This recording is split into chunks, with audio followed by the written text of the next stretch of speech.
What's up, Crossroads family? Hey, my name is AJ. If I have not had a chance to meet you just yet, and I'm one of your pastors here, hey, I want to talk to you guys about how to share your story. And you know what? I actually just realized that I'm wearing a NASA shirt, and this reminds me of when I used to work for NASA, and I found out how NASA employees actually prepare for parties. They plan it.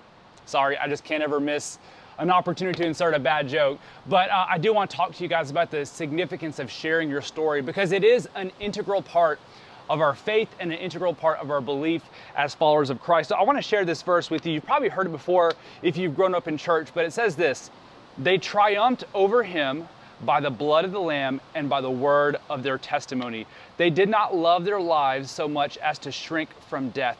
And I love what that's saying there in Revelation 12:11, that they triumphed over him who is the enemy by the blood of the Lamb. So what Jesus did, and by the word of their testimony. This is where we come in. How do we share our story?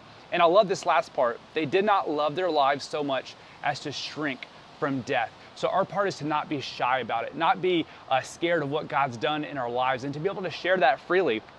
One more verse for you here.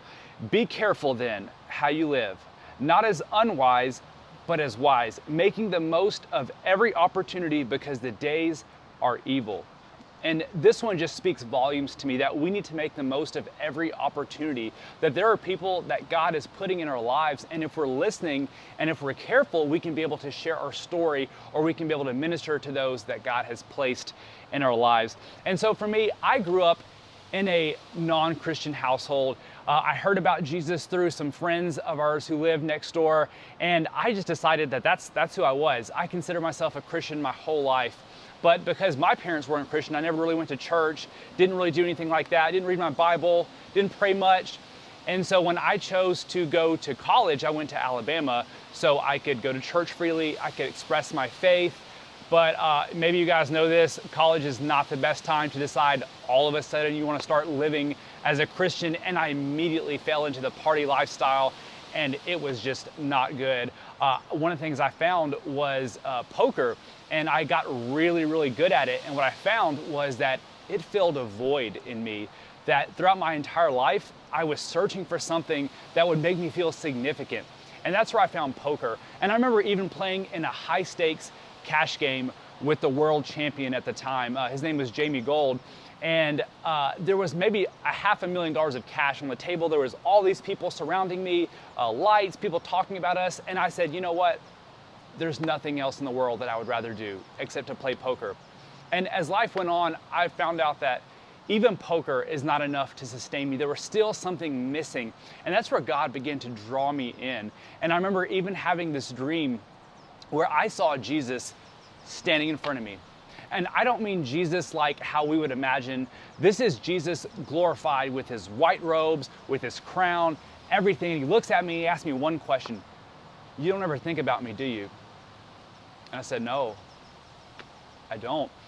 And I couldn't sleep that night because I knew that there was something in my life that was missing. And God began to draw me in all these ways, and showed me that I was actually living as what's called a lukewarm Christian. And this is where you're not hot, you're not cold, you're just kind of in the middle. And I learned that Jesus spits the lukewarm out of his mouth. And I knew there had to be something done. So I kept going to church, kept doing whatever I could, and realized that all I had to do was just surrender my life to Christ. And that's what I did in 2010.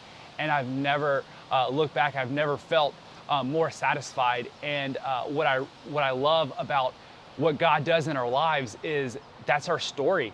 And it might be unique for every single person. You may be here and you're like, well, that's not me. I didn't have the whole straying and going away from Jesus. I grew up in church my whole life, and that's great too. Guess what? That's your story.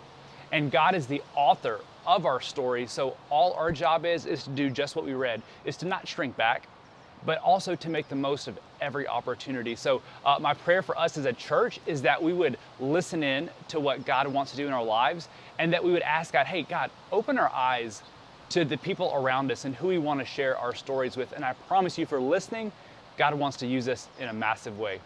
Well, thanks for tuning in, church. I hope to see you guys on Sunday.